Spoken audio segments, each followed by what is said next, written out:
Le cheval plaît beaucoup, hein. C'est un vecteur de communication extraordinaire. Avant d'être un cavalier, c'était important d'être un horseman. Always put the horse before the personal ambitions. Vraiment un cheval incroyable. Voilà quelqu'un qui est champion olympique et qui n'est pas ordinaire. Se remettre en question et de se servir des défaites pour être meilleur après. Ce feeling, je l'ai eu directement avec Caleb. On fait du haut niveau, il y a le côté financier, c'est comme ça. Aller en compétition parce qu'il est bon, pas parce qu'il paye une table. Moi, je veux pas courir mes chevaux pour l'argent. If you can do it in a way that doesn't take too much out of your horses. Quand on voit l'évolution en 10 ans de temps, qu'est-ce que ça va être dans 10 ans ? Pouvoir motiver les jeunes à aller au bout de leurs rêves. Forme de très très bons compétiteurs. Je ne vais pas dire que ça forme des hommes de chevaux. Pour moi, les bons moments, ils sont à venir. Aujourd'hui, réussir sa vie, c'est avoir la vie que l'on souhaite.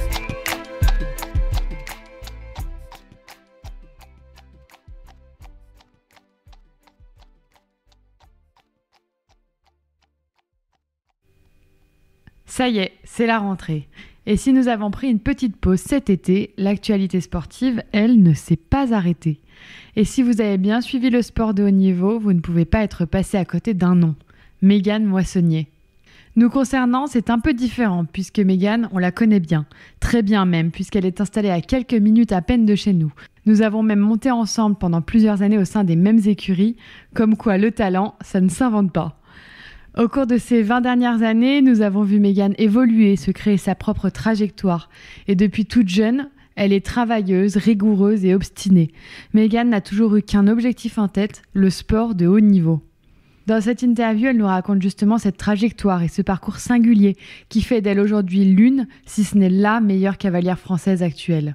De son enfance, déjà entourée de chevaux, jusqu'à une adolescence isolée, en passant par ses premières expériences à haut niveau pour enfin commencer cette collaboration fructueuse avec Laurent Guillet, Mégane nous fait le récit de cette vie d'athlète où se mêlent à la fois rêve, sacrifice, joie et parfois désillusion. Je vous laisse désormais en compagnie de la jeune et talentueuse Mégane Moissonnier qui nous a fait confiance pour vous partager son histoire. J-49. Vous savez de quoi je vais vous parler ? Cette année, comme tous les ans depuis, je sais même pas, 20 ou 25 ans, je ne manquerai pas Équitalion. C'est, je crois, la date que j'attends le plus chaque année. J'y allais d'abord avec mon père quand j'étais petite pour regarder mes premiers grands prix internationaux, puis j'ai eu la chance de monter quelques années dans les épreuves nationales, puis d'y travailler dans l'espace exposant, et depuis 2019 et la création de ce média, d'être présente en espace presse pour enregistrer des épisodes I'm an Equestrian. Équitalion, la date incontournable présentée par la filiale GL Events Equestrian Sport, le département équestre du groupe GL présidé par Sylvie Robert, qui met toute sa passion et son savoir-faire au service des sports équestres mondiaux.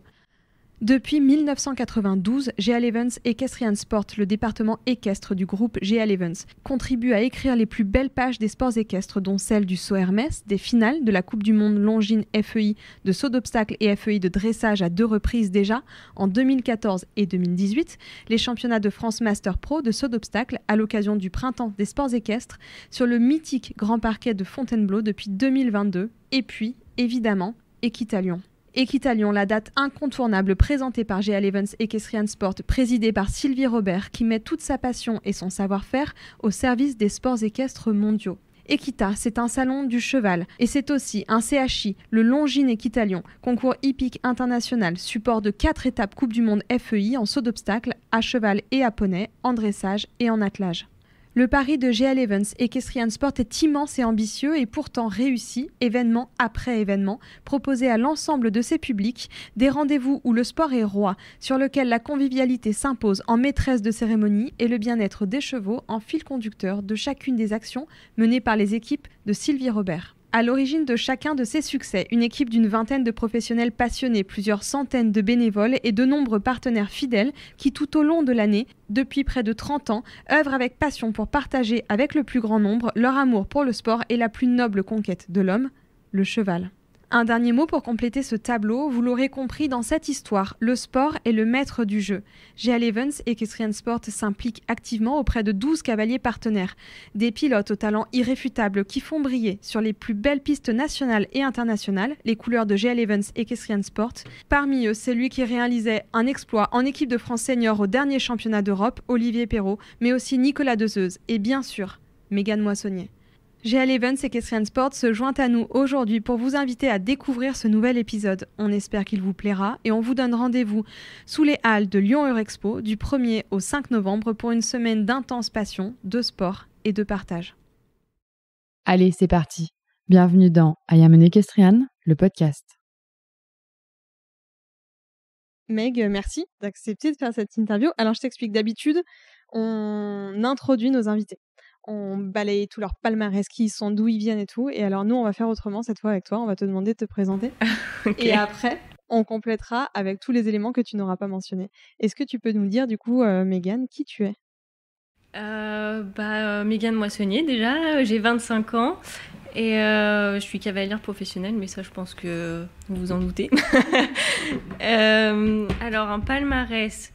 ça remonte déjà loin parce que j'ai commencé l'équitation vraiment jeune. J'ai commencé avec mon premier poney, je devais avoir 2 ou 3 ans, donc ça remonte à loin.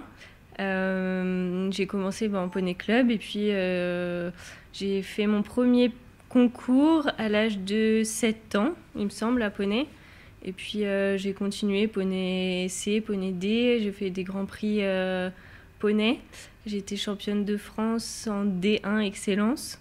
Je ne me rappellerai pas l'année. Est-ce qu'on est sûr que ça existe encore ? Si, ça existe encore. Ça s'appelle plus comme ça, mais ça existe encore. Mais t'étais toute petite. Oui. C'était vraiment toute petite. Ensuite, j'ai commencé à monter poney et chevaux en même temps pour que la transition soit plus facile. Et j'ai commencé à faire des CSIO Children, je devais avoir 11 ans. Je crois que j'étais juste vraiment à l'âge limite quand j'ai commencé. Et puis j'ai fait mes premiers championnats d'Europe Children à Comporta au Portugal. Et dans la même année, j'ai été championne de France amateur élite junior. Et puis... oui. Et puis ensuite, j'ai eu l'opportunité de pouvoir monter Gimmer d'or de Floris. Donc grâce à lui, j'ai pu faire 2 championnats d'Europe poney. À Fontainebleau, j'ai été 5e en individuel. Et l'année suivante à Arezzo, c'était en 2012 et 2013, il me semble. Et puis, ça a signé la fin de mes années poney. J'avais 16 ans et après, j'ai continué en junior. Où là j'ai pris des marques, j'ai pas fait de championnat d'Europe. Et puis après j'ai atterri en jeune cavalier. J'ai fait mon premier championnat d'Europe, ma première année de jeune cavalier à Mill Street. Et ensuite j'ai pas refait de championnat d'Europe. J'ai eu la chance de pouvoir participer au Global en 2018. Là, c'était mes premiers pas dans le 5 étoiles, même si je sautais pas forcément les grosses épreuves. Ça m'a permis de voir un peu à quoi ça ressemblait, les formats d'épreuves, la hauteur, la vitesse surtout à laquelle il fallait aller. Et puis je suis passée en senior. Et ça fait un gros changement. Se retrouver, on est un peu perdu au milieu de nulle part quand on arrive en senior. On n'a plus tout ce système du système jeune où on est suivi vraiment des children aux jeunes cavaliers. Donc on est un peu lâché dans le grand bain, dans la nature. Au début, c'est un peu compliqué.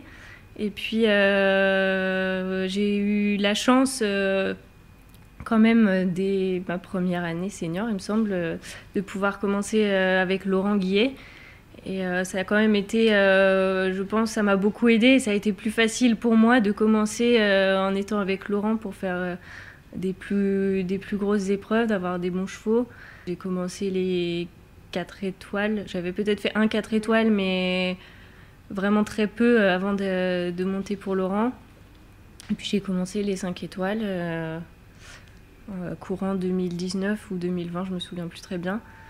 Et là, on a commencé à bien performer, et à faire des CSIO l'année dernière en 2022. Et cette année, encore quelques CSIO, dont le double sans faute à Aix-la-Chapelle et première participation au championnat d'Europe cet été. Merci Meg de nous avoir fait le retour en arrière aussi précisément, donc c'est trop chouette. Merci aussi de te prêter au jeu de cette interview pour notre podcast. Depuis le temps qu'on n'arrête pas de nous dire sur les concours mais vous n'avez pas encore enregistré Mégane, et qu'on répond non, c'est vrai, pas encore, mais bon, Meg, elle est à côté de chez nous, alors on va le faire quoi. Enfin voilà, on savait très bien qu'on allait enregistrer cet épisode. Et pour cause, ces 2 dernières années, elles ont été vraiment folles pour toi.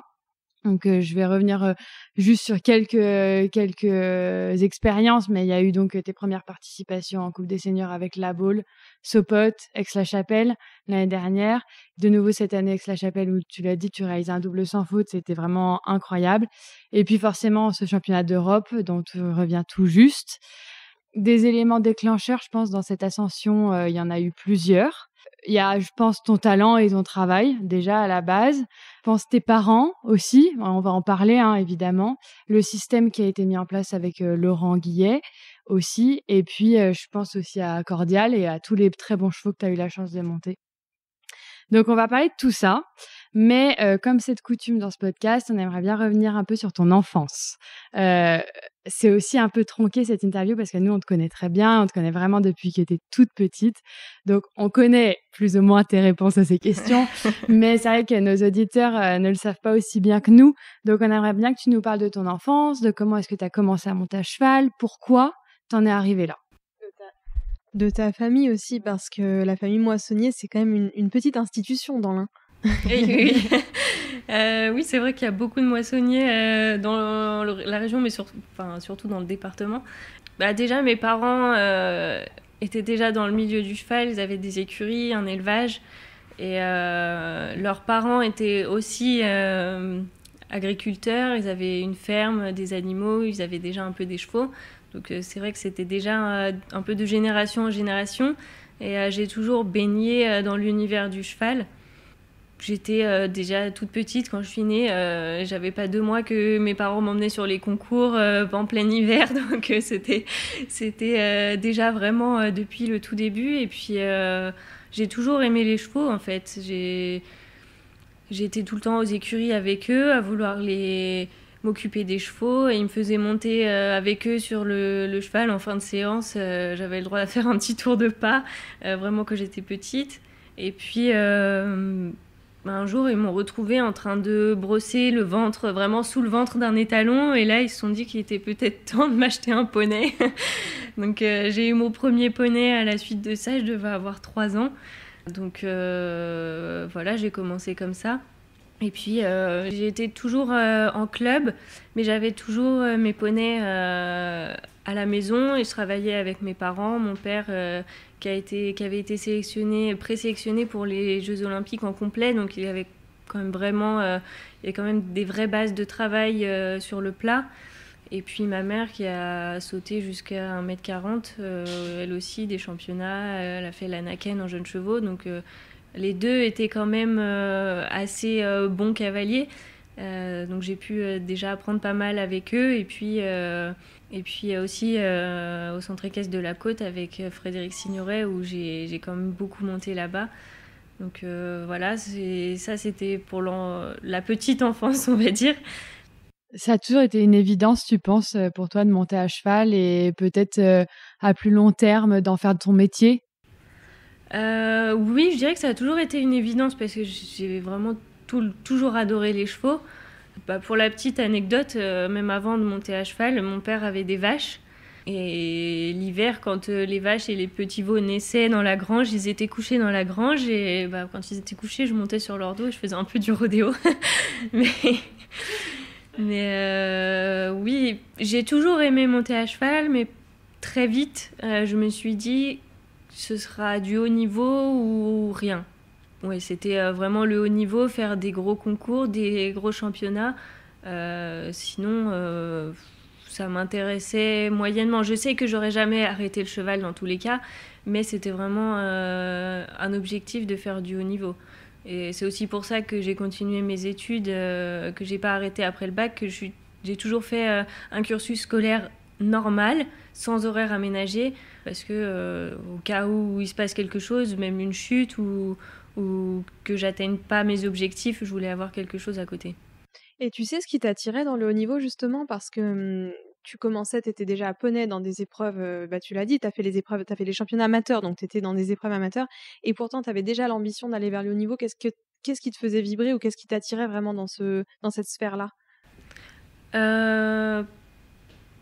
Je saurais pas dire ce qui m'a vraiment attirée. Après, je regardais toujours à la télé les grands prix 5 étoiles le dimanche. C'est vrai qu'on regardait beaucoup, de voir les cavaliers à Équitalion ou à Genève où on pouvait aller les voir vraiment sur place. Je pense que c'est de sauter les grosses barres qui m'a attirée en fait. De voir, je saurais pas dire exactement ce qui m'a attirée, mais c'était un ensemble en fait. De voir ces grands cavaliers faire ça tous les week-ends avec des chevaux incroyables, c'était vraiment... Je pense que ça m'a impressionnée et c'est ce qui m'a attirée en fait. Tu t'es lancée au défi quoi. Ouais, voilà, c'était ça. Et du coup, tu as atteint le haut niveau très vite, puisque dès que tu as eu ne serait-ce que Gymère d'Or, tu as déjà fait des championnats, etc. à poney pour représenter ta nation, pour représenter la France. Qu'est-ce que ça fait de vivre une adolescence quand on est sportif de haut niveau? Est-ce qu'on passe à côté de quelque chose? Est-ce que tu t'es posé des questions? Ou est-ce que tu étais vraiment complètement focus sur ton objectif et que le reste n'existait plus, quoi? Oui, des questions, je m'en suis posé beaucoup. C'est vraiment une adolescence particulière. C'est vrai que c'est des choix de vie. Beaucoup de fois, j'ai été invitée à des anniversaires, à des soirées. Et fallait choisir. C'était soit aller au concours et monter une marche vers le haut niveau, ou aller s'amuser avec ses copains. Donc c'était un peu délicat, même à l'école. Mes camarades de classe comprenaient pas forcément pourquoi je loupais l'école et pourquoi j'allais faire du cheval, juste faire du cheval. Pour eux, c'était pas vraiment un objectif, c'était pas possible d'en faire son métier, mais j'y ai toujours cru. Alors oui, certaines fois, je me suis posé des questions. Est-ce que je fais vraiment ça pour quelque chose? Est-ce que ça va vraiment marcher? Ou est-ce que je vais regretter de ne pas avoir vécu une enfance et une adolescence comme tout le monde? Et puis finalement, je crois que je m'en suis pas si mal sortie et que j'ai bien fait de faire tout ça pour réaliser mon rêve de haut niveau. C'est drôle que tu dises que tu t'es posé beaucoup de questions parce que je voudrais aussi qu'on parle un peu de toi et de ton caractère. Je pense que pour le grand public, tu es quelqu'un d'assez discret. Tu es de toute façon, je pense, assez discrète. Mais j'aimerais bien que tu nous parles de ton caractère parce que nous, comme on te connaît, t'es quelqu'un de très focus, t'es dans ton objectif, etc. Et là, tu nous dis que tu t'es quand même posé beaucoup de questions. Du coup, j'aimerais bien que tu nous parles un peu de ton caractère, de voilà qui tu es, à quoi tu penses aussi quand t'entres sur ces grands championnats-là et voilà les questions que tu peux te poser. Je suis quelqu'un vraiment de bosseuse, je pense. Et puis surtout, quand j'ai un objectif, je vais tout mettre en place pour aller jusqu'au bout et faire mon maximum et vraiment tout mettre en place pour le réaliser. Mais je suis très discrète, je pense que l'un va avec l'autre. Oui, tout ce que je montre pas, je le mets dans le travail, on va dire. Et oui, je me suis posé des questions en me disant... oui, ça a été compliqué. Je me sentais vraiment à part et un peu isolée, surtout quand j'étais à l'école, même vis-à-vis des profs. Même eux comprenaient pas et je me suis un peu fait saquer de temps en temps pour mes notes. On m'a dit que j'aurais jamais mon bac de toute façon parce que j'étais jamais là. Donc c'était un peu compliqué. C'est ce qui m'a fait me poser des questions aussi, d'être vraiment isolée, de se sentir un peu seule au final parce que personne comprenait vraiment ce que je faisais, ce que je vivais et surtout pourquoi je le faisais. Est-ce que tu peux nous parler un petit peu du coup de toutes les clés, de tous les leviers qui t'ont permis d'arriver là où tu es aujourd'hui? On a mentionné tes parents, on a mentionné un peu Laurent, mais dans quelle mesure est-ce qu'ils sont intervenus dans la construction de ta carrière? Est-ce qu'ils ont été tes entraîneurs? Est-ce qu'ils ont eu un rôle décisif dans tes décisions par exemple? Comment ça se passe et quelles sont en fait toutes les personnes qui ont gravité autour de toi pour t'accompagner vers ton objectif qui est maintenant atteint, c'est d'intégrer l'équipe de France? Déjà, je pense que c'est parti de mes parents. qui avaient une vie vraiment simple, où ils ont vraiment dû travailler toute leur vie pour y arriver. Donc je pense déjà que c'est une bonne partie d'éducation. Ils m'ont jamais forcé à monter à cheval, ils m'ont jamais forcé à aller faire du haut niveau ou faire des championnats. Ça venait vraiment de moi, mais dans l'éducation que j'ai eue, j'ai toujours appris à travailler pour y arriver et à donner tout ce qu'on pouvait pour arriver à nos fins. Donc déjà, je pense que ça vient pas mal d'eux au départ. Et puis après, avec Laurent, là, j'ai eu, bien sûr, avec les bons chevaux qui arrivent, c'est aussi plus facile. Tout le système qu'il y a autour, Laurent qui est toujours là pour nous faire travailler, qui est là pour coacher au concours. Ensuite, on fait quand même régulièrement des stages avec Nicolas Delmotte, Bertrand de Bellabre. Nico est régulièrement là sur les mêmes concours que nous à donner des conseils. C'est vraiment le système entier qui m'a permis d'évoluer. Il y a toujours un grand nombre de chevaux qui me permet de monter un peu tous les types de chevaux et de rester vraiment pas la cavalière d'un cheval et qui permet de progresser avec beaucoup de chevaux et toujours des chevaux de qualité. D'ailleurs, on a mentionné Laurent plusieurs fois déjà, Laurent Guillet, c'est un épisode qu'on a fait, et tu viens de mentionner Nicolas Delmotte et Bertrand de Bellabre, qui sont 2 autres épisodes qu'on a fait, donc si les auditeurs ne les connaissent pas, c'est le moment peut-être d'aller les écouter. Ça, j'avais préparé un peu une question là-dessus. Je trouve que c'est hyper intéressant. Enfin, ton exemple est très révélateur de ce qu'est un système. Parce que tu as monté de grosses épreuves, tu as fait de grands championnats, tu disais, tu as commencé à sauter des globales et tu avais notamment Humour Batilly avec qui tu as sauté à Mexico, à Miami. Tu as eu Baloustar. Mais c'est vrai que quand tu es arrivé chez Laurent, ça t'a permis, tout ce piquet de chevaux et ces chevaux qui arrivent, qui repartent, etc. Ça t'a permis d'accéder à un niveau et surtout de te construire un système. On parle souvent de ça, nous, dans les épisodes d'Ayamon Equestrian, mettre en place un système pour des jeunes cavaliers, pour gravir le haut niveau. Est-ce que tu peux nous parler un peu comment ça fonctionne autour de toi? Parce que tu as mentionné Nico, tu as mentionné donc Laurent. Comment ça se crée autour de toi? Quelles sont les personnes de ce système-là qui gravitent et comment est-ce que ça se passe pour que tu arrives à sauter ces épreuves-là et à atteindre ces objectifs-là? Il y a beaucoup de choses à dire là-dessus. Je sais. Déjà, Laurent qui investit et qui essaye de trouver toujours des chevaux de qualité, même s'ils restent tous potentiellement à vendre, ça me permet de toujours avoir un roulement de bons chevaux dans l'objectif de sauter quand même des grosses épreuves.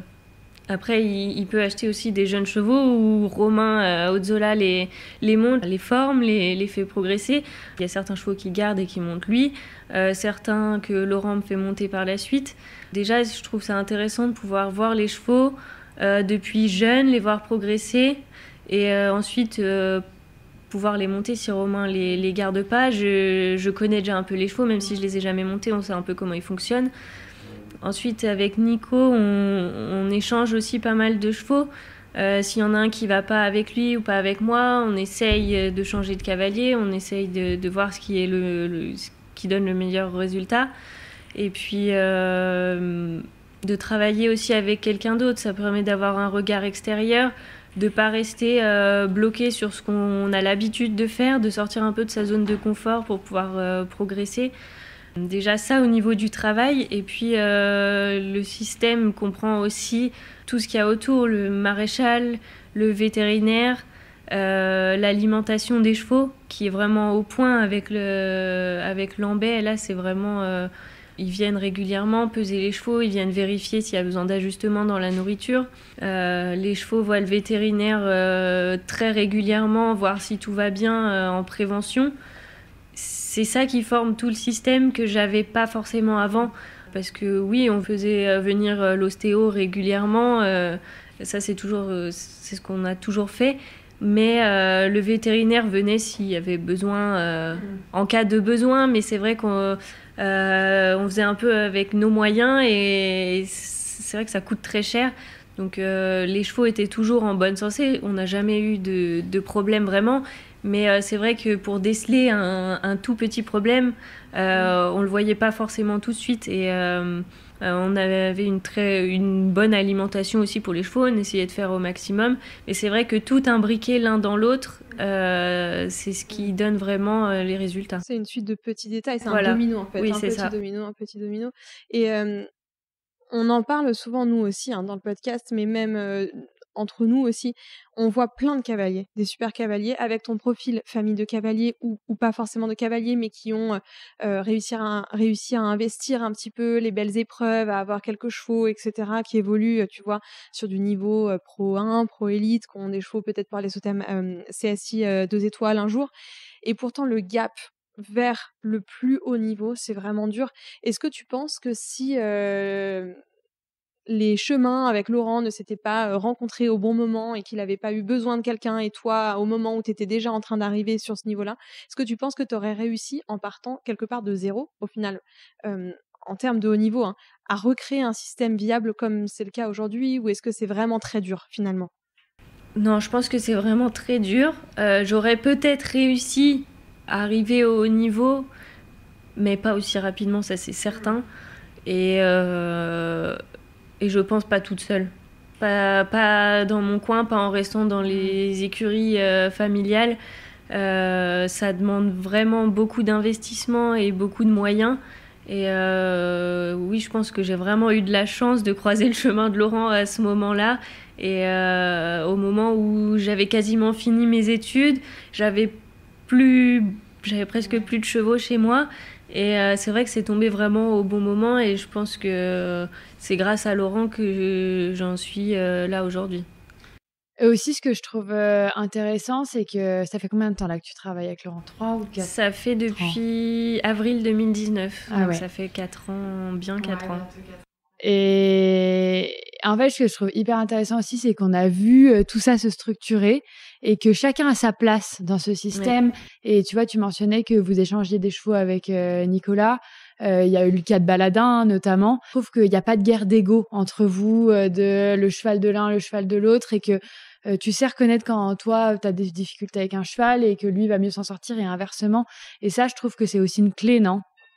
Oui, de toute façon, je pars du principe que si ça marche pas avec un cheval, ça sert à rien de s'acharner et de absolument vouloir y arriver avec lui. Si un autre cavalier, là on a la chance d'être plusieurs cavaliers dans la même écurie, on essaye et on change. Moi je suis quand même pour que le cheval soit bien, que le cheval réussisse, donc si c'est pas avec moi, tant pis, c'est pas grave, ce sera pour quelqu'un d'autre et vice versa. Et puis c'est vrai qu'à chaque fois qu'on a échangé un cheval, ça s'est bien passé. J'ai eu le cas de Aramus, où ça s'est très bien passé avec moi, alors qu'avec Nico, ça a commencé à un petit peu moins bien aller, si on peut dire ça. Et aussi avec Kelano, là avec Baladin. Et puis surtout, là dernièrement avec Baladin, on a déjà fait l'échange 1 ou 2 fois avec lui.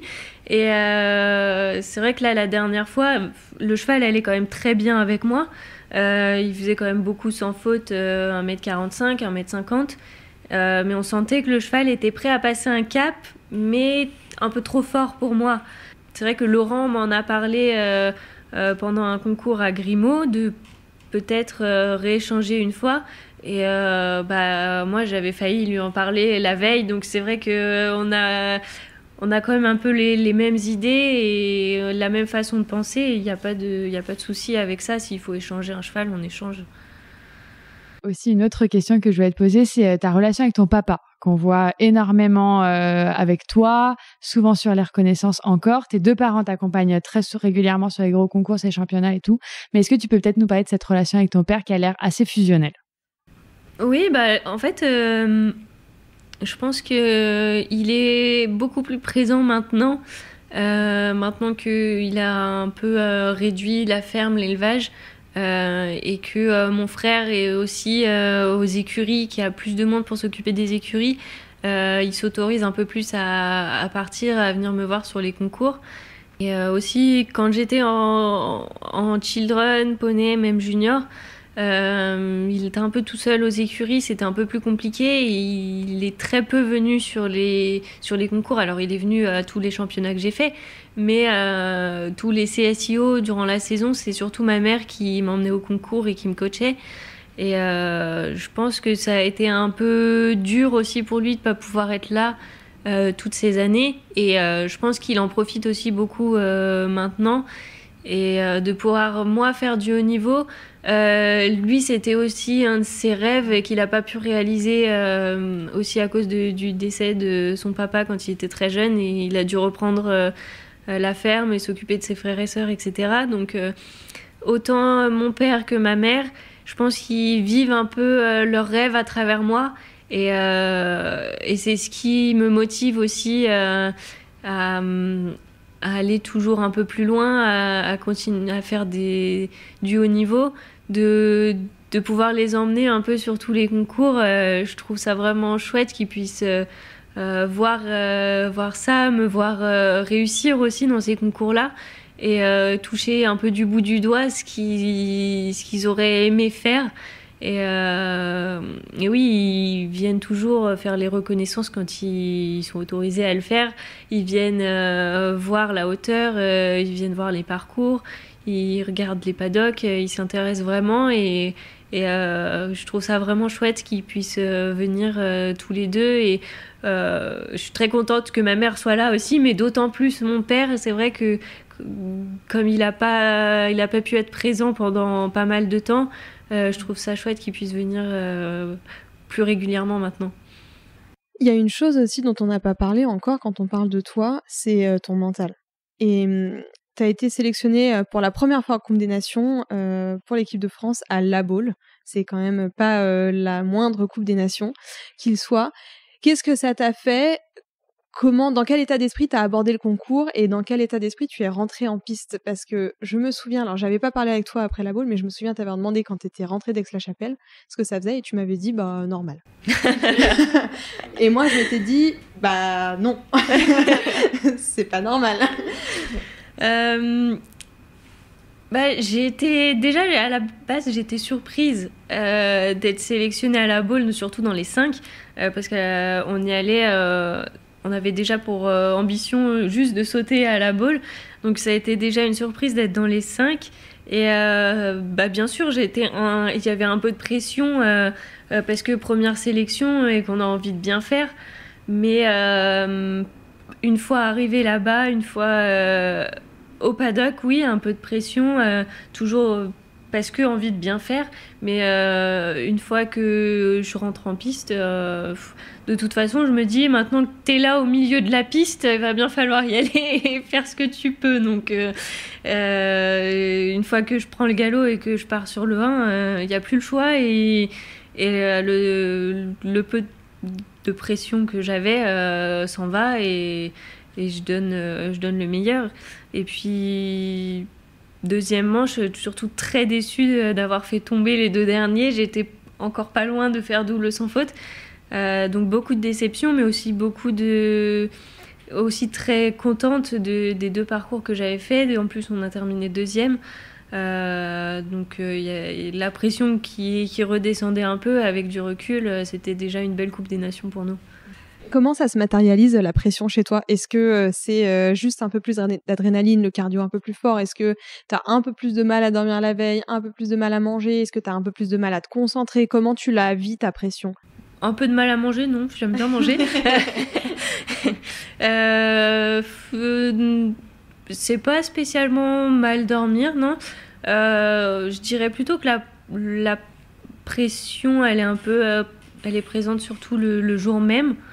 Oui, un peu le cœur qui bat un peu plus vite.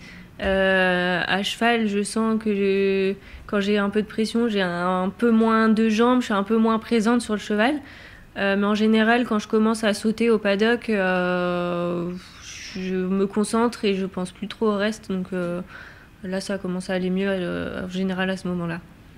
On avait discuté avec Lucie Deslauriers. On a enregistré un épisode avec elle qui a à peu près le même profil que toi, si ce n'est qu'elle n'a pas encore vraiment atteint tous ses objectifs. Elle disait oui, je pense que dans notre sport, tout est question de mental. Et elle disait que que si on n'est pas en mesure mentalement, en fait, on rentre en piste, on rate forcément le rythme sur les 20 premières foulées, par exemple, et qu'on a tout de suite finalement perdu la victoire sur ces 20 foulées-là, et que en particulier, quand elle monte pour l'équipe américaine, elle ressent beaucoup plus de pression imposée sur elle. Est-ce que toi, tu le ressens aussi quand tu montes pour l'équipe, d'avoir une pression, une ou des pressions extérieures qui s'appuient sur toi? Oui. Bah ça, c'est sûr que c'est plus de pression de monter pour l'équipe parce qu'il y a les autres cavaliers aussi et qu'on a envie de bien faire déjà pour nous, mais surtout pour les autres cavaliers. Si eux font bien et que nous on rate, alors ok, c'est aussi le but d'une Coupe des Nations. Il y a un drop score qui est là pour ça, mais on n'a pas envie d'être celui qui a raté de l'équipe. Donc oui, il y a plus de pression quand on court pour son pays. Et puis il y a aussi tout le staff fédéral qui est là derrière, qui nous a fait confiance, qui nous a choisis. Donc on a aussi pas envie de les décevoir eux. Et oui, si on a un peu de pression, c'est vrai que comme le disait Lucie, si on n'est pas directement vraiment dans le parcours dès le premier obstacle, ça fait vite effet domino et ça se répercute sur tout le reste du parcours. Donc faut essayer de faire abstraction quand on rentre en piste de tous les éléments extérieurs, de tout ce qu'on a dans la tête et se concentrer vraiment sur le parcours. On a parlé et on parle beaucoup forcément des bons moments, des réussites et des moments de joie, et ça a été le cas notamment cette année pour ton double sans faute avec Aix-la-Chapelle. Il y a eu des moments plus compliqués. Il y a eu Aix-la-Chapelle l'année dernière où Cordial défère et ce qui vous fait chuter à la fin de la seconde manche. Il y a eu forcément ces championnats d'Europe à Milan, desquels tu reviens tout juste. Et en fait, on aurait aimé te poser la question de savoir comment est-ce que tu te sens, toi, une semaine après ces championnats d'Europe. Comment est-ce qu'on vit aussi ces moments-là qui sont beaucoup plus difficiles et qui sont forcément inévitables dans notre sport. On le sait, c'est toujours un éternel recommencement et ça, on ne peut pas toujours gagner. Et voilà, toi, comment est-ce que tu te sens et comment tu as vécu ces moments-là ? Une semaine après, ça va mieux. Je commence à accepter, à passer à autre chose. Mais ça a été vraiment, vraiment dur sur place. Et surtout de ne pas comprendre vraiment, de ne pas trouver de raison de pourquoi ça a été aussi catastrophique à Milan. Parce que le cheval est super en forme, physiquement tout va bien, mentalement tout va bien. On l'a encore fait sauter ce matin et le cheval était fantastique. Donc c'est aussi surtout de l'incompréhension. Et alors forcément, j'ai été un peu stressée plus que d'habitude, mais pas de là à monter, à mal monter et à répercuter le stress sur le cheval. Le cheval, tous les matins, je l'ai monté pendant les championnats. Le matin, il était super. Il était vraiment comme d'habitude. Au paddock, il était encore bien. C'était même, je dirais que c'était un lion au paddock. Il avait qu'une envie, c'était sauter sur les autres. Et il a rarement été autant en forme.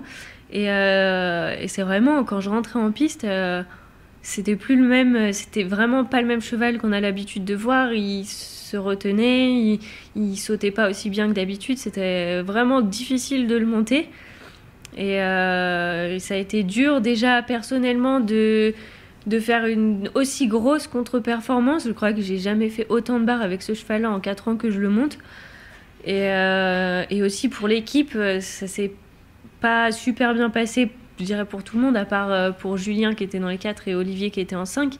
Mais les résultats d'équipe n'ont pas été ceux espérés et surtout d'avoir contribué à la descente de l'équipe au classement du championnat. Ouais, ça a été vraiment dur mentalement, mais je me dis que le cheval va bien et que finalement c'est le plus important et on va apprendre, ça va nous faire grandir et puis surtout ça nous remet vite les pendules à l'heure. Là, le cheval avait été fantastique depuis quelques mois, depuis quelques concours. J'étais assez confiante en partant là-bas en me disant bon, le cheval est sur une bonne lancée, tout va bien, il est bien physiquement, ça devrait aller. Mais je m'attendais pas à faire une médaille, bien sûr que je l'espérais, mais Pour un premier championnat, je m'attendais pas à être dans les 3 premiers, mais sûrement pas à faire ce que j'ai fait là, pendant les semaines. Et alors, quels sont les outils que tu actives maintenant pour la partie mentale, en fait? Est-ce que tu es encadré? Est-ce que tu le travailles toi-même de ton côté, à l'intérieur de toi-même, avec tes questions? Est-ce que tu as des gens qui t'aident? Des lectures comme Kevin ou des choses comme ça, ou pas du tout, et tu vas juste essayer de repartir avec quelque part ton mental qui est ta force? J'ai jamais fait appel à un préparateur mental ou quoi que ce soit. J'en ai jamais ressenti le besoin. Même là, en ayant fait une contre-performance au championnat, je pense pas que ce soit vraiment dû au stress. Donc non, je vais pas forcément changer quelque chose là-dessus. Toute seule de ton côté. Oui, voilà, je vais essayer de faire déjà par moi-même et si besoin, je sais que je peux faire appel à quelqu'un ou faire quelque chose avec quelqu'un extérieur, mais non, je vais déjà essayer de me reconcentrer et de faire ce que je sais faire. Est-ce que tu dirais que tu as un esprit d'équipe fort? Est-ce que tu te sens cavalière d'équipe? Est-ce que tu aimes monter pour l'équipe? Est-ce que tu t'investis davantage quand il s'agit de l'équipe de France plutôt qu'une compétition individuelle? Je pense que je m'investis pareil dans le parcours et dans ma façon de monter. Parce que quand je fais un 5 étoiles, j'ai toujours envie d'être sans faute et c'est la même chose par équipe ou individuelle. Après, bien sûr que j'ai toujours très envie de me donner pour l'équipe, d'avoir une performance collective, surtout que en étant encore jeune, je peux monter dans l'équipe avec mes idoles d'enfance. Donc c'est vraiment assez spécial. Mais quand on fait une Coupe des Nations, c'est vrai que le 5e ou même quand on passe en premier ou en deuxième de l'équipe, les autres viennent souvent au paddock, mettre les barres ou ce genre de choses-là. Moi, c'est vrai que je reste plus en retrait parce que déjà, je veux pas perturber ce qu'ils ont l'habitude de faire et puis je me sens pas forcément à ma place pour mettre les barres aux autres. Enfin, c'est pas... Kevin, s'il te plaît. Je trouve que chacun a ses habitudes et je veux pas interférer dans ce qu'ils font habituellement. Et puis c'est pas moi, avec mon peu d'expérience, qui vais leur dire fais ci, fais ça, viens plutôt comme ci, viens plutôt comme ça. Oui, je les regarde au paddock, je regarde un peu la fin de la détente, voir un peu comment saute le cheval, comment un peu voir comment ça va aller. Mais je vais pas aller interférer, mettre les barres, donner X conseils. Mais oui, par contre, je suis toujours là en sortie de piste à féliciter si ça s'est bien passé. On voulait aussi aborder avec toi la question du sport, forcément, et des sports équestres d'aujourd'hui. Je pense que comme nous, tu as vu le sport beaucoup évoluer, et d'autant plus maintenant que tu travailles avec Laurent et que tu es dans un autre écosystème aussi. D'une part, le commerce est vraiment prépondérant chez Laurent. Tu le disais, pratiquement tous les chevaux sont à vendre, en tout cas 98% d'entre eux. Et d'autre part, c'est un milieu qui est dans lequel l'argent est très présent. Je pense que tu as vu les concours aussi changer, le système de table, de tout ce qu'on connaît. Les pratiquants ont de plus en plus d'argent, les chevaux coûtent de plus en plus cher. Comment est-ce que toi, tu vois l'avenir en tant que cavalière? Parce que nous, on se pose beaucoup la question, on en parle beaucoup entre nous. J'arrive pas personnellement à dire est-ce que ça va continuer comme ça? Est-ce qu'on va faire un retour en arrière? Toi, comme tu le vis en étant vraiment à l'intérieur de ce système-là, comment est-ce que tu vois les choses aujourd'hui? Je trouve que c'est de plus en plus compliqué et surtout, j'ai un peu du mal à voir où ça peut s'arrêter. C'est vrai que rien qu'au niveau engagement, les engagements coûtent de plus en plus cher, mais les dotations, par contre, ça augmente pas. Donc, pour gagner sa vie sur un concours, il faut déjà faire faut vraiment carburer et être au classement de toutes les épreuves. Après, le système des tables, c'est de plus en plus présent. Mais si les gens prennent des tables, c'est qu'ils ont les moyens. Donc après, pour les amateurs, chacun voit midi à sa porte. Et s'ils ont envie de payer pour faire le concours, qu'ils payent. Voilà, c'est comme ça. Mais c'est vrai que les chevaux coûtent de plus en plus cher. Tout coûte de plus en plus cher, mais ça rapporte de moins en moins. Donc je pense déjà que pour arriver à vraiment bien gagner sa vie, le commerce, il est inévitable. Mais c'est aussi compliqué maintenant de trouver un bon cheval. Parce que c'est bien de les vendre, mais pour les acheter, c'est un peu moins sympa. Trouver un cheval, même un jeune cheval, c'est des prix on n'a jamais vu ça avant. Et j'ai un peu du mal à savoir où ça va s'arrêter, mais je me dis qu'à un moment donné, ça ne va pas pouvoir augmenter pendant des années et des années. Et il y a bien un moment où ça va s'arrêter et ça va peut-être prendre le chemin inverse. Mais c'est vrai que pour l'instant, c'est un peu difficile de voir l'avenir. Vous faites naître un peu de chevaux chez vous par tes parents. Est-ce que toi, tu regardes ça aussi ? Est-ce que tu t'en occupes ou un peu plus ou moins de loin ? Mais c'est vrai que c'est ce que tu dis, pour acheter des chevaux aujourd'hui, c'est compliqué et malheureusement, peut-être qu'il va falloir les faire naître de plus en plus. Donc toi, quel regard est-ce que tu portes aussi un peu sur l'élevage que vous faites en famille ? Moi, je suis pas ultra intéressée par l'élevage vraiment en lui-même. Après, je suis un petit peu, j'aime bien voir les poulains. J'ai mon ancienne jument de concours qui est à la reproduction maintenant, donc c'est moi qui choisis un peu les étalons avec mon père. On a un poulain de 3 ans maintenant de Cordial, donc je trouve ça sympa d'avoir Ouais, voilà, c'est une belle histoire. Je trouve ça sympa de voir ce que ça va donner avec mes 2 chevaux de concours. Mais oui, je pense que l'élevage, il va falloir s'y intéresser d'un peu plus près et peut-être faire naître ses futurs chevaux de Grand Prix. Mais c'est vraiment compliqué l'élevage. Déjà, on ne sait pas si... C'est déjà compliqué de les faire naître correctement, qui naissent avec les pattes droites. Après, il y a encore vraiment beaucoup de chemin pour arriver jusqu'à un cheval de Grand Prix.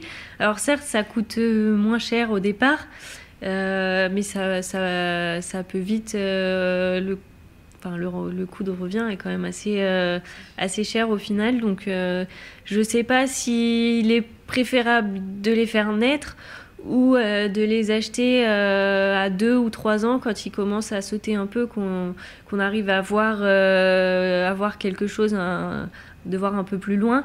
Et encore, je trouve que c'est compliqué de les acheter à 2-3 ans sur du saut en liberté.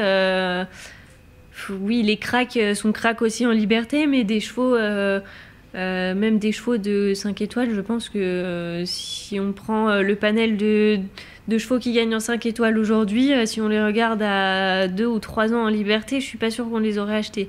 Donc oui, c'est vraiment compliqué maintenant de trouver des solutions pour payer des chevaux un peu moins chers, des chevaux d'avenir un peu moins chers. Et puis toute la partie mentale, c'est Bosti qui nous disait des chevaux pour sauter JO à la maison, j'en ai plein. Oui. Et des chevaux pour sauter JO aux Jeux Olympiques, il y en a beaucoup moins. Oui, bah oui, à la maison, c'est quand même pas pareil. Ils sont chez eux, on arrive à enchaîner des gros parcours. Mais ensuite, en piste, avec tout ce qui est extérieur, les panneaux lumineux, les lacs, les arbres, tout ce qui bouge. Donc le stress du cheval plus la pression un peu du cavalier, ça fait beaucoup de choses à mettre ensemble et à ce que les deux soient en bonne forme au bon moment, les deux ensemble. Donc c'est ce qui fait la difficulté aussi de notre sport, c'est que ça se joue sur 2 têtes.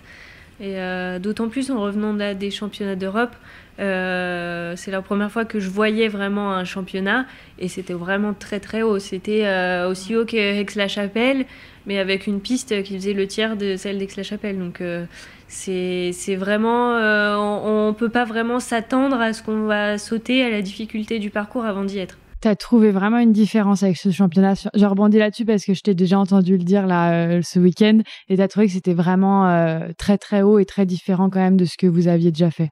Oui, alors peut-être que j'étais un peu naïve sur les championnats, je sais pas, mais je m'attendais à ce que ce soit haut et dur et en plus avec plus de pression que d'habitude pour un championnat. Mais c'est vrai que j'étais étonnée surtout de la différence entre le parcours de la chasse et le parcours du 2e jour. J'étais déjà surprise que la chasse ce soit 1m50. Je m'attendais à ce que ce soit 1m55, voire 60 le premier jour. Et c'était pas le cas. J'ai trouvé que c'était vraiment abordable pour tout le monde. Et par contre, le deuxième jour, ça saute un peu à la tête. Tout était tout en haut et les auxerres vraiment larges. Donc oui, j'ai trouvé ça surprenant et je m'attendais pas forcément à ça. J'ai le vertige rien que d'y penser. Est-ce que tu penses qu'il peut y avoir un gap similaire entre Aix-la-Chapelle et championnat d'Europe, Jeux Olympiques ? Oui, je pense. Parce que rien que d'entendre un peu ce que disait Henk dans ses interviews ou les autres cavaliers, le championnat d'Europe, c'est un petit championnat, quoi. Donc là, en ayant déjà eu cette impression pour un championnat d'Europe, je me dis ça va être compliqué pour les Jeux si c'est encore plus gros, si c'est encore plus compliqué, mais c'est des Jeux Olympiques, donc il faut pas s'attendre à moins que ça. C'est forcément ce qu'il y a de plus dur dans le sport. Oui, voilà, c'est le plus gros championnat, donc oui, il faut s'attendre à ce que ce soit encore plus gros, encore plus dur, encore plus de pression. Donc oui, je pense qu'il y a encore du travail. Et alors, tu l'as dit plusieurs fois, mais depuis que tu as commencé à monter à cheval, tu ambitionnes de faire du haut niveau, c'est vraiment ton rêve. Tu es en plein dedans. Est-ce que tu t'y retrouves dans ce monde très loin de ton terroir familial, de ce que tu as connu, de ce dans quoi tu as grandi aussi? Est-ce que ça te plaît? Est-ce que tu es épanouie? Est-ce que finalement, quand on atteint son rêve, on se dit « bah mince, qu'est-ce que je vais faire après ?» Non, je m'y sens bien. C'est vrai que de faire des gros concours, on est logé dans des beaux hôtels, c'est plutôt des week-ends assez sympas. On fait le sport qu'on aime. En général, quand on fait un 5 étoiles, on n'a pas énormément de chevaux parce qu'on n'a pas le droit d'en avoir beaucoup. Donc non, le haut niveau, vraiment lui-même, je m'y sens bien. Après, c'est vrai que c'est quand même un monde un peu différent de la réalité, je trouve. Ça fait du bien aussi de rentrer un peu à la maison, de se poser, de revoir un peu sa famille, ses amis. Et je dis pas que on devient un peu, on prend la grosse tête, parce que je pense pas que ce soit mon cas, et je suis assez humble. Mais c'est vrai que c'est vraiment deux mondes un peu parallèles quand même. Est-ce que, c'est vrai qu'on n'en a pas trop parlé, mais on voit à quel point c'est dur aussi de partir du mercredi au dimanche. Alors toi, tu es très jeune, tu as 25 ans et tu fais pas ça depuis très longtemps, mais comment est-ce que tu vois aussi l'avenir? C'était ma question. Comment est-ce que tu te projettes? Je pense que dans 5 ans, tu en seras peut-être encore là, mais dans 10 ou 15 ans, comment est-ce que tu vois les choses? Est-ce que tu penses que tu auras toujours autant envie de faire ça? C'est une question que je me pose encore. Pour être honnête, ça fait longtemps que je me la pose et je me la pose toujours. Je pense que j'ai envie d'atteindre mes objectifs et j'espère que ça prendra pas encore 20 ou 30 ans, parce que je sais pas si physiquement aussi on peut tenir le choc. C'est vraiment propre à chacun. Mais oui, j'ai déjà atteint mes objectifs de championnat et de médailles, mais c'est vrai que je suis aussi une femme et que j'aurai des enfants un jour, et pas c'est une vraie question, et pas dans 20 ans, donc c'est vrai que c'est difficile comme question. Je pense qu'il faut avancer un peu au jour le jour et voir comment ça se passe. Dans 5 ans, c'est sûr que je serai encore là et que j'ai envie de continuer dans cette optique-là. Mais oui, c'est vrai que... Tu te la poseras dans 5 ans. Voilà, on se reposera la question plus tard. Dans 5 ans. Bon, on va finir juste, Meg, avec quelques petites questions un peu plus courtes. C'est notamment pour les réseaux, mais bon, c'est aussi pour agrémenter cet épisode. Alors, on a posé quelques petites questions, donc je te laisse y répondre. Quel est le cheval qui t'aura le plus appris? Voilà, je pense que vous allez vous y attendre, parce que je dirais Cordial. C'est lui qui m'a lancé dans mes premiers 4 étoiles, dans mes premiers 5 étoiles, premier CSIO, premier championnat. C'est un cheval qui est pas facile et qui est très différent tout le temps, donc je pense que j'ai beaucoup appris avec celui-là. Je suis déçue, je voulais que ce soit la petite jument grise que tu montais dans les épreuves à 1m5 à l'époque. Comment elle s'appelait? Feeling de bon sens. Ouais, exactement, je voulais que ce soit Feeling. Mais bon, elle m'a aussi appris à aller très vite, à aller beaucoup trop vite pour le reste des épreuves. Le moment que tu aimerais revivre? Le double sans faute avec La Chapelle. Là, c'est rare, mais on t'a vu pleurer en sortie de piste. Oui, parce que c'était déjà, j'avais vraiment envie de prendre ma revanche sur l'année dernière. Et j'avais jamais fait de double sans faute en Coupe des Nations, et que ça arrive là-bas sur des parcours aussi gros, sur un concours aussi mythique. C'est toute la pression qui partait. Ouais, voilà, toute la pression qui partait, le cheval qui avait vraiment tout donné, qui avait sauté vraiment pour moi les 2 parcours. J'avais, je pense, jamais fait des parcours aussi fluides, aussi jolis. Et j'ai pris beaucoup de plaisir aussi à le monter, et je pense que c'est tout ça réuni, c'était vraiment merci cordial, quoi. C'était magique, franchement c'était magique. Le cheval que tu rêves de monter? C'est compliqué, il y en a beaucoup trop. J'aurais dit All-in. Ah ouais. J'adore la façon, mais c'est aussi le couple et la façon de monter de Peder Fredriksson, parce que tout a l'air tellement léger, fluide, que ça donne vraiment envie de le monter, mais je pense pas qu'avec moi sur son dos, c'est la même impression. All-in et Peder, incroyable. Laurent Guillet, en un adjectif? Hyperactivité. C'est vrai ça. La personne qu'on devrait interviewer dans le podcast. Alors attention, parce qu'on a déjà un paquet. Et je pense que t'as pas tout écouté. Ah ouais. Bah oui, mais vous en un avez cavalier déjà qui fait t'inspire, ou voilà, je sais pas. Des cavaliers internationaux. Ouais, ou même des gens du milieu. Oui. Je dirais Marcus Henning. C'est un cavalier que j'adore depuis toute petite, donc ouais, je dirais lui. À quoi tu penses quand ton réveil sonne? Tout dépend ce que j'ai à faire dans la journée. Si c'est pour aller au boulot, il faut se lever. Et si c'est pour aller au concours, ça va, c'est plus facile de se lever. Et Paris alors? On y pense, on n'y pense pas? Comment tu te sens par rapport à ça? Bien sûr, on y pense, mais c'est très compliqué, il n'y a que 3 cavaliers, donc c'est encore plus dur que pour des autres championnats. Et puis surtout, avec ce qui s'est passé à Milan, ça m'a un peu calmée. J'y pense et j'ai très envie d'y être, mais pas pour faire ce que j'ai fait il y a une semaine. Voilà. Bon merci beaucoup Meg. Avec plaisir. J'espère que tu as passé un bon moment. Et puis on te souhaite une très longue tournée à Saint-Tropez. Oui. Et puis surtout plein de bonnes choses pour la suite. Merci beaucoup.